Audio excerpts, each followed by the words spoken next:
taquiarritmias y bradiarritmias. Ya no les explico qué es taquibradia. Bueno, ya saben. En las taquis hay dos tipos, supraventricular y ventricular. ¿Cuál es la diferencia? Excepto algunas, es el QRS. En las supraventriculares el QRS es angosto y en las ventriculares el QRS es ancho. ¿Sí? Vamos a empezar con las ventriculares, ¿sí? Porque justo es del tema de la última pregunta. Miren, ocurre lo siguiente en las taquicardias, en los taquiarritmias ventriculares. Tenemos las taquiarritmias asociadas a paro cardíaco, ¿sí?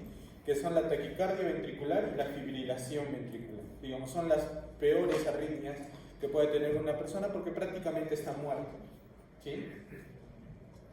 Entonces, cuando ustedes tienen un ritmo de paro hay cuatro posibilidades, ¿sí? Que sea una taquicardia ventricular, que sea una fibrilación ventricular, que sea una actividad eléctrica sin pulso y una sístole, ¿sí? ¿Cuál es la diferencia entre esas cuatro? Que las dos primeras, las que llevan ventricular, el tratamiento es desfibrilación. Si tú no desfibrilas a esas taquicardias, tu paciente se te va a morir. No le puedes hacer solo RCP. En buena cuenta, ¿qué ocurre?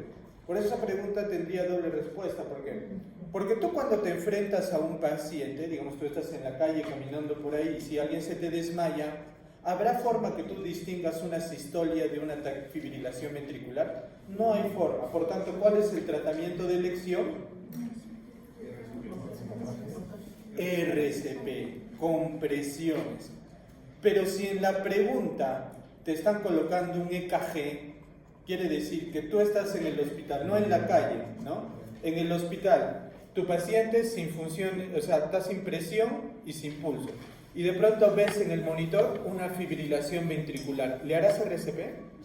No, tienes que llevar el desfibrilador y chocarlo. ¿Por qué? Porque si no, si lo comprimes, no vas a hacer nada. Por eso esa pregunta es agarra. O sea, esa pregunta del examen está mal planteada. Si la pregunta no llevara imagen de EKG, o sea, si solo te pusiera paciente de 70 años, bla, bla, bla, bla, bla, ahí sí la respuesta es compresión. ¿Por qué? Porque tú no sabes qué es. Tienes que hacer compresión, es el tratamiento. Pero si te ponen en la pregunta un EKG en el cual te muestran una fibrilación ventricular o una taquicardia ventricular, la respuesta es desfibrilar. Ese es el tratamiento. El tratamiento no es masaje cardíaco, a no ser que sea sistólico. Por eso estaría mal planteado, a no ser que ustedes le hayan agregado una foto de un EKG a la pregunta. ¿Ya? Entonces ahí no está mal. Cuando ustedes ya están en un hospital, o sea, por ejemplo, si tú estás en un hospital haciendo tu internado y ves una fibrilación y te pones a hacer RCP, te van a crucificar, ¿no? Te van a decir, ¿qué estás haciendo? Trae el desfibrilador. Tienes que chocarlo al toque, porque si no, no va a salir del paro ese paciente, ¿sí? Ahora, ocurre algo con la fibrilación ventricular. La fibrilación ventricular es la peor.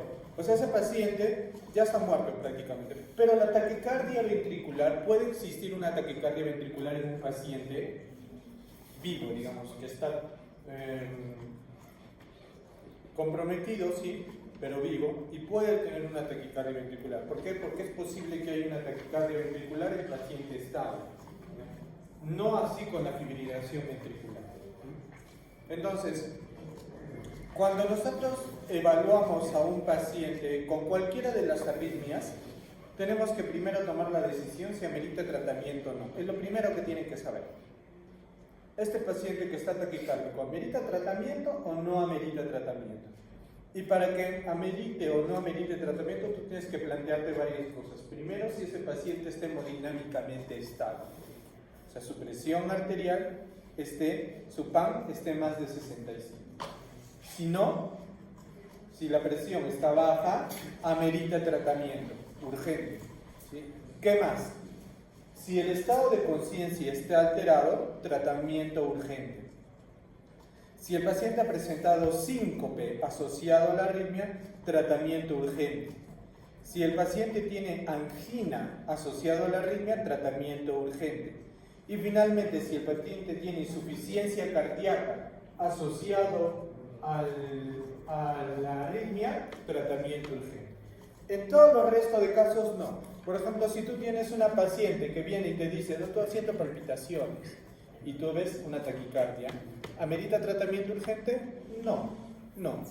¿Ya? Solamente las condiciones clínicas que les he descrito ameritarán un tratamiento urgente. ¿Sí?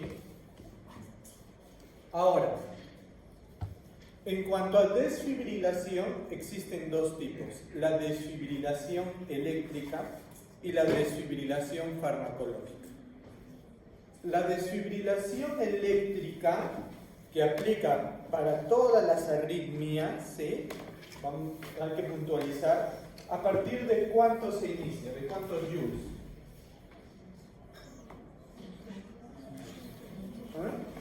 De 150 a 200 joules, y de ahí vamos subiendo hasta alcanzar un máximo de 300. ¿Sí? Si están con un niño, ¿alguien sabe cuánto es la dosis?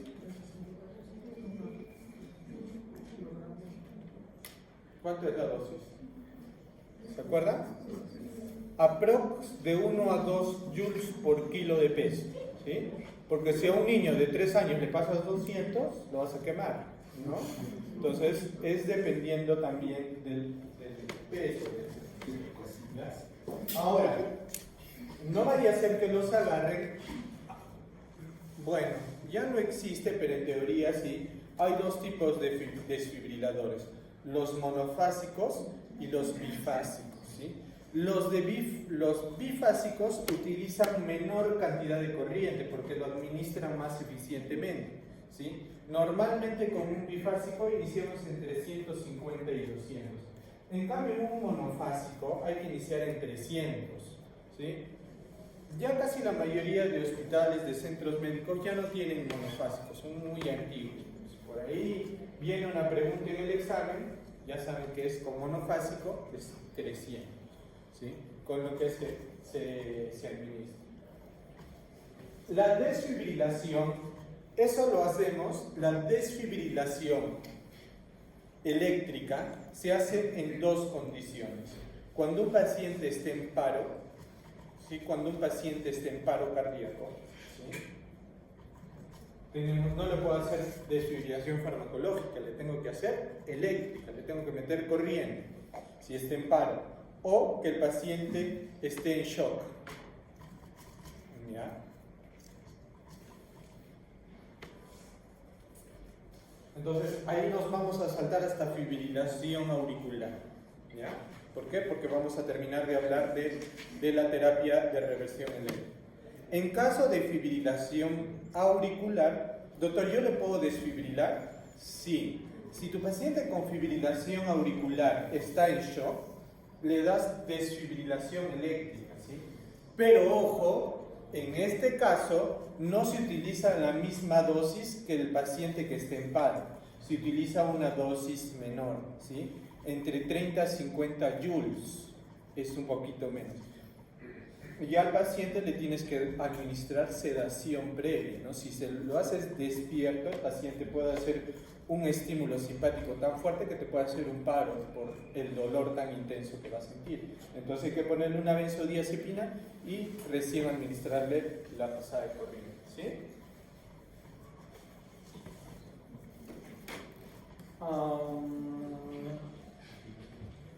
Ahora, la desfibrilación farmacológica se hace preferentemente actualmente con amiodarona. Amiodarona es el fármaco que utilizamos actualmente para hacer la desfibrilación farmacológica. ¿Por qué? Porque de todos los fármacos antiarrítmicos es el que menos efectos adversos tiene y el mejor tolerado por los pacientes. Sin embargo, recordar, o mejor dicho, tener mucho cuidado en pacientes con problemas tiroideos, ¿sí? La amiodarona me puede desencadenar una crisis tirotoxicósica tanto común como amixedematoso. Entonces hay que manejarlo con mucho cuidado en este tipo de pacientes, sí, que tengan algún problema tiroideo. Por lo demás, es bastante seguro a comparación de los otros antiarrítmicos, como por ejemplo la propafenona, la fleterinamida, que en algunos pacientes son menos tolerantes o sea, no son tan bien tolerados como la miodarona, ¿sí? La miodarona para dosis, la miodarona por si acaso viene en ampollas de 150. Se recomienda que para la desfibrilación farmacológica utilicemos 2 ampollas y 300 miligramos en promedio, ¿ya? Muy bien. Vamos a regresar a lo que es ventricular, ¿sí? En ventricular es importantísimo, chicos, que recuerden fibrilación ventricular, ¿ya? Tenemos que saber. ¿Cuál es el tratamiento? Desfibrilación. Muy bien. Taquicardia ventricular. Si el paciente está en paro, desfibrilación eléctrica a dosis altas de electricidad. Si el paciente no está en paro, está hemodinámicamente estable, le haré desfibrilación con amiodarona, ¿sí? En el caso de taquicardia ventricular, se puede dar 150 de amiodarona, por si acaso. Se puede dar 150 miligramos de amiodarona. Solo una ampolla, ya no dos, ¿sí? ¿Qué otra cosa más tengo que recordar en ventricular? Los bloqueos. Los bloqueos, ¿sí? Los bloqueos auriculoventriculares de primer, segundo y tercer grado. Es importante que lo recuerden, ¿sí? ¿Cómo es el bloqueo de...? Y para eso, a ver si me ayudas. ¿Quién lo pone a la primera diapositiva, por favor? ¿A la primera o a la segunda diapositiva?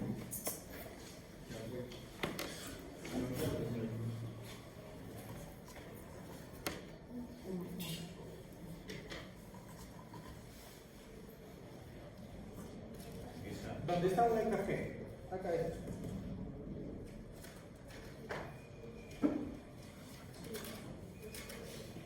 Ahí está. Perfecto. ¿Ya? Ahora, vamos a ver. Lo que tengo que ver en un bloqueo, es el PR, ¿ya? El intervalo PR, ¿ya? ¿Cuál es la diferencia entre intervalo y onda? ¿Cuál es la diferencia entre intervalo y onda? O sea, perdón, entre intervalo y segmento. Porque nosotros tenemos, por ejemplo, ¿cuál es el segmento más famoso? ¿El que más conocen? El ST, ¿no es cierto? El que me permite identificar ¿qué? Infarto, ¿no? ¿Y cuál es el intervalo más popular que tenemos? ¿Ah? El QRS, ¿no es cierto? ¿Ya? ¿Cuál es la diferencia entre segmento e intervalo? Que el I de intervalo incluye ondas y el S sin ondas. ¿Ya? Entonces, como pueden ver, el segmento ST viene de aquí a aquí. No incluye ninguna onda. No incluye ninguna onda. En cambio, el intervalo PR, vamos a trabajar con el intervalo PR, será desde dónde? Antes de la onda P hasta donde termina el R, ¿no es cierto? Hasta donde termina el R, ¿ya? Hasta aquí. ¿Por qué? Porque como es intervalo, incluye ondas. ¿Entienden la diferencia? Acá incluye. Si a mí me dijeran segmento PR, ¿cuál sería el segmento PR? Este. ¿Por qué? Porque no incluye ondas. Ahora sí entienden la diferencia. Intervalo incluye ondas, segmento no incluye ondas. ¿Sí? Si hubiera, por ejemplo, que no existe, pero si hubiera un intervalo ST, ¿desde dónde sería? Desde aquí hasta donde termina la onda T. ¿Por qué? Porque el intervalo incluye la onda. Esa es la diferencia. Entonces, lo que yo tengo que tratar en el bloqueo AB es el intervalo PR. Ese es lo que me importa, el intervalo PR. ¿Ya? ¿Por qué? Porque el intervalo PR, ¿sí? me expresa desde que hay un latido en la aurícula hasta que va a empezar el latido en el ventrículo, cómo transmite la onda, ¿sí? Y en el bloqueo, entiende como que algo está bloqueando el pasaje, ¿no? Entonces, en el bloqueo AB de primer grado, lo único que ocurre es que este PR se prolonga. Entonces ya no va a tener estos valores, sino va a ser mayor de 200 va a ser. Eso es lo único que vas a ver. Si tú ves un intervalo PR mayor de 200, ¿qué te está diciendo? Que este es un bloqueo aurículo-ventricular de primer grado, ¿sí? Luego, tenemos los bloqueos AB de segundo grado. Los de segundo grado tenemos dos tipos, el MOBITS 1 o de Wenckebach y el MOBITS 2, ¿ya? ¿En qué consisten estos bloqueos? ¿Ya? ¿En qué consisten estos bloqueos? El bloqueo MOBITS 1 dice que este PR se va haciendo cada vez más largo. Entonces yo tengo una onda P, un QRS, una onda T. Luego al siguiente tengo una onda P, el QRS y una onda T. Luego a la siguiente tengo una onda P, un QRS. ¿Van viendo cómo va? ¿Qué está haciendo? Cada vez más grande, hasta que ocurre lo siguiente. Viene una onda P y una onda T. El QRS desaparece.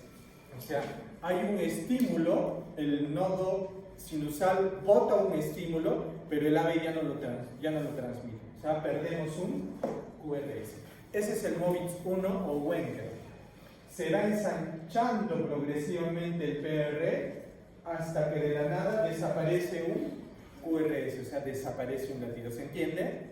Ese es un MOBITS 1 o Wenckebach, ¿sí? El MOBITS 2, ¿en qué consiste? Está tranquilo, ¿no? Su onda P, su QRS, su T. Su P, su QRS, su T. Su P y su T. Sin que haya una progresión en la separación del PR, aparece una PR que no conduce QRS. ¿Sí? Ese es un bloqueo AB de segundo grado. ¿Sí? Un bloqueo AB de tercer grado, ¿qué ocurre? En el bloqueo AB de tercer grado ocurre lo siguiente. Aparece una P con su QRS. Luego aparece una P y ya no hay nada, solo su onda T. Luego aparece nada y un QRS. Luego un ritmo caótico. Hay las contracciones auriculares por un lado, contracciones ventriculares por otro lado. Eso ya es un ritmo que en cualquier momento va a llegar ¿a qué? A una fibrilación ventricular o a un paro, a la muerte, ¿sí? Entonces el tratamiento va a ir orientado a el tipo de bloqueo, ¿sí? Por ejemplo, un bloqueo de tercer grado o un bloqueo de segundo grado, MOBITS 2, el tratamiento es marcapasos. Hay que colocar un marcapaso, porque este paciente no va a mejorar con tratamiento. Hay que colocar marcapasos, ¿sí? En cambio, un bloqueo AB de primer grado o de segundo grado va a depender mucho de la frecuencia cardíaca. Si estos bloqueos están asociados a bradiarritmias, porque obviamente si se me está prolongando esto, la frecuencia cardíaca aumentará o disminuirá. Va a disminuir porque cada vez se está ensanchando más. Si este bloqueo se me asocia a una frecuencia cardíaca menos de 50, ¿el tratamiento cuál será? Atropina. Atropina. Hay que dar atropina, ¿sí? tenemos que dar atropina para manejar estos pacientes, ¿sí? Si no, lo puedo observar o ya programarlo para la colocación de manera posterior de un marcapaso, ¿sí? Eso es lo que tienen que aprender en cuanto a ventricular, ¿sí? En cuanto a ventricular. Es lo más preguntado, lo importante que debemos saber en cuanto a ventricular, ¿sí? Ahora vamos a irnos a auricular, ¿sí? En auricular, por ejemplo, ahí tienen que saber un poquito también de dorsal de Pons. El dorsal de Pons, el tratamiento es sulfato de magnesio. Les encanta preguntar porque es uno de las pocas tipos de arritmias que conducen a un tratamiento inusual, que es el sulfato de magnesio, ¿ya? Se da 2 gramos de sulfato de magnesio. Esa es la dosis para el tratamiento de este tipo de arritmias, que hay que tratarlas porque es mortal, ¿sí? Entonces hay que dar el sulfato de magnesio, la ampolla viene de 1 gramo, el tratamiento es 2 gramos, ¿sí? Ya, vamos a auricular. En auricular, ¿qué tienen que aprender? ¿Cuál es la taquicardia más frecuente? ¿Cuál es la taquicardia más frecuente? Pregunta de examen. ¿Cuál es la taquicardia más frecuente en el ser humano, en el adulto? ¿La? Muy bien, la taquicardia sinusal, ¿no? Ahorita les digo, ya, examen, ahorita, saquen ojo. Taquicardia, ¿no? Todos. Es la taquicardia más frecuente, es la taquicardia sinusal. Pero si les ponen en el examen cuál es la taquiarritmia más frecuente en el adulto, es la fibrilación auricular, ¿sí? ¿Cuál es la taquicardia más frecuente en el adulto? La taquicardia sinusal, ¿sí? ¿Qué es la taquicardia sinusal? Es una respuesta normal del organismo ante un estímulo, ¿sí? Que puede ser un estímulo doloroso, ¿sí? Un estímulo sensorial, una respuesta de protección ante el estrés, una respuesta a noxas, como puede ser la fiebre, como puede ser una infección, como puede ser una anemia, ¿sí? Entonces es una respuesta, digamos, normal, ¿sí? De este tipo, las que tienen que saber bien su manejo son 2. La fibrilación auricular y el flúter auricular. Son las 2, ¿ya? Sin embargo, también les voy a mencionar otras, como por ejemplo la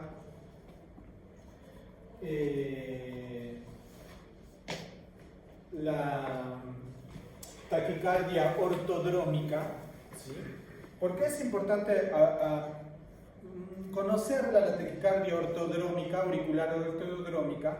Porque es una de las pocas taquicardias supraventriculares que tiene el QRS ancho. Entonces, a veces la preguntan para hacer confundir. Les dije, ¿no?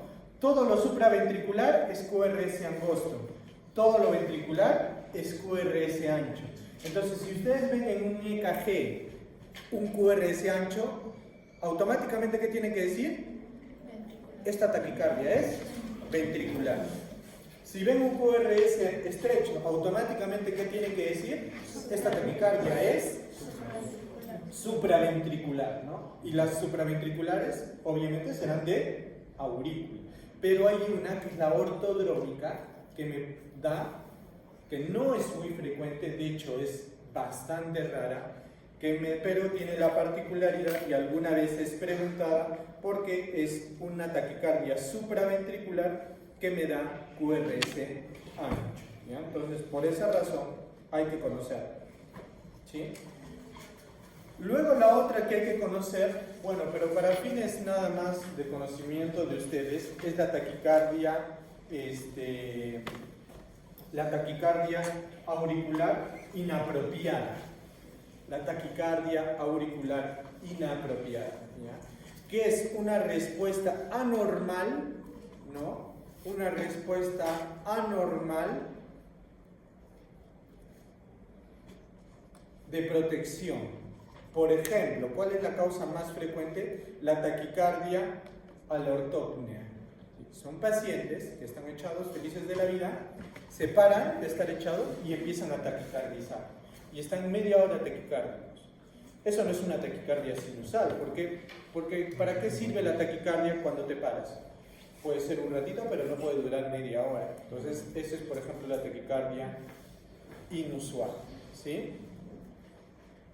Luego, la otra que hay que aprender, no tanto por el tratamiento, sino por sus características, es la taquicardia auricular multifocal. ¿Por qué? ¿Se acuerdan que en la pregunta que pusieron sus compañeros les dije, solo leyendo este término ustedes tienen que decir que es fibrilación auricular? ¿Por qué? Un ritmo irregularmente irregular. ¿Qué quiere decir? Que es irregular. Ahorita les voy a explicar. ¿Qué quiere decir? Préstenme el papel para borrar esto. ¿Qué quiere decir irregularmente irregular? Quiere decir que cuando tú tienes una taquicardia regular, ¿qué quiere decir taquicardia regular? La taquicardia regular quiere decir que la distancia entre R y R es simétrica. ¿Sí? ¿Saben la técnica para contar los latidos cardíacos en un EKG, no? La de 300, 150, 100, ya, entre esa y entre otras. Ya, bueno. La cuestión es que, ¿qué quiere decir regularmente irregular? Que es un paciente que está con taquicardia, frecuencia cardíaca más de 100, pero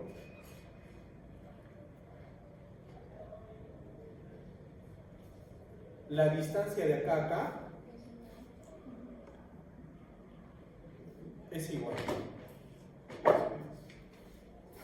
Entre R y R, la distancia, ustedes ponen una regla y va a ser igual. En cambio, ¿y eso en quién es? Particular en el flúter. El flúter es así. En el flúter va a haber una taquicardia, pero la distancia entre R y R es regular. Entonces, si les ponen un EKG con full rayitas, pero ven que distancia entre... Ustedes dicen, doctor, ¿y cómo distingo una fibrilación de un flúter? Si en el flúter tampoco hay onda P. Una es esa forma. En el flúter, acá es igual. En cambio, ¿cómo es en la fibrilación? En la fibrilación es así.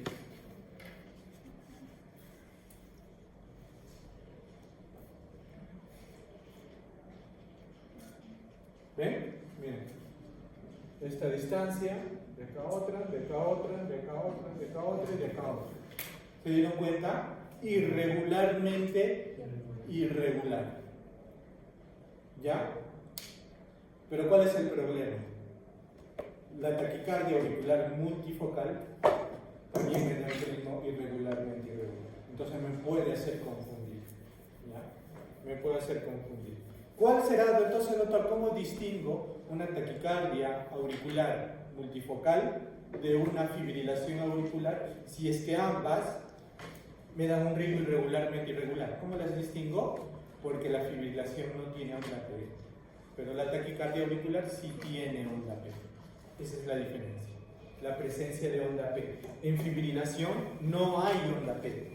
La onda P desaparece porque tanto fibrila ese corazón que no hay un latido auricular. Por tanto, la onda P, que representa la contracción auricular, desaparece. ¿Sí? Desaparece. Entonces ya tenemos eso, ¿sí? Uy, ya nos quedamos sin tiempo. Bueno, tratamiento. El tratamiento en fibrilación auricular está orientado a dos objetivos: control de la frecuencia y control del ritmo. Control de la frecuencia y control del ritmo. ¿Con qué controlo la frecuencia?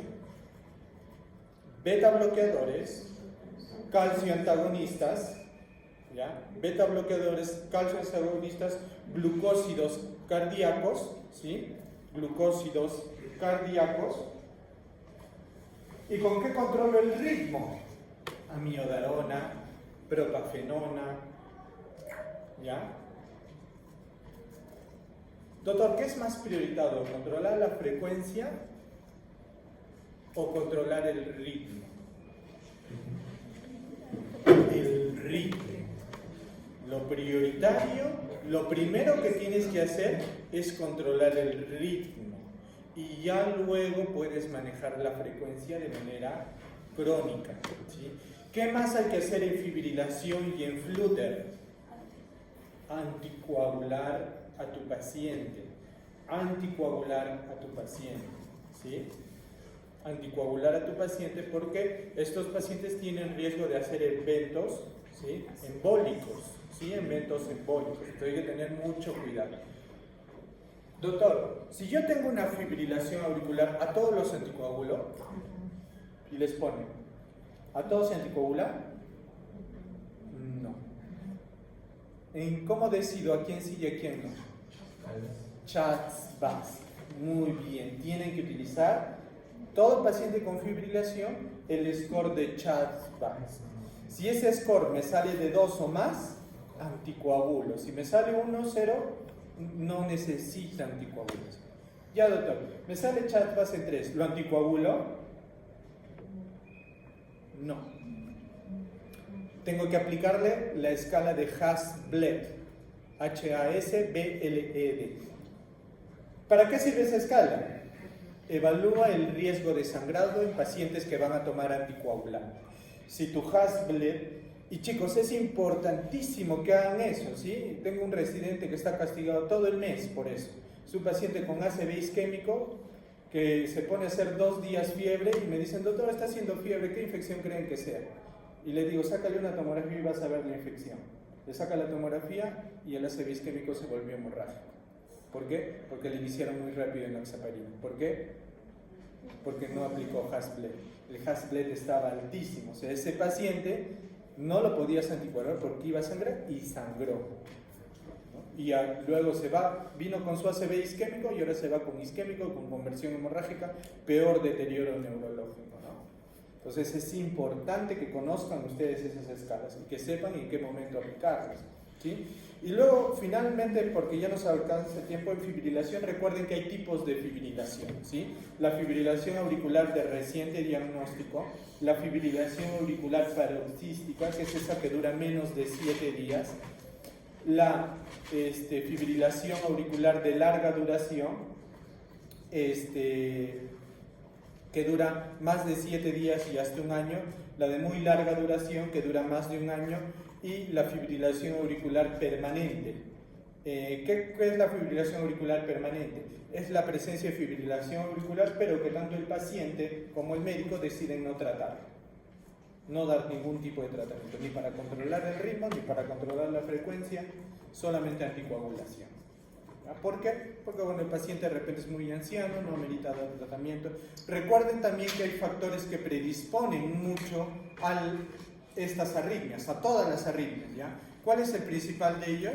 Cualquier cosa que me afecte el corazón. Por eso la respuesta en la pregunta era la hipertensión, porque la hipertensión me va a provocar falla cardíaca, crecimiento del corazón, eso me predispone a arritmias, ¿sí? Y ya para bradicardia, recuerden que para bradicardia ocurre lo mismo que para lo que les dije. ¿Cuáles son los criterios para el tratamiento? Paciente hipotenso, que esté con síntomas de angina, insuficiencia cardíaca, lo mismo para bradicardia. ¿Y cuál es el tratamiento en bradicardia? Atropina, 0.5 miligramos. ¿Sí? Muy bien. Listo. Ya completaremos un poquito más de esto en la clase de la próxima semana. Y la próxima semana sí o sí regularizamos, por favor, lo de insuficiencia.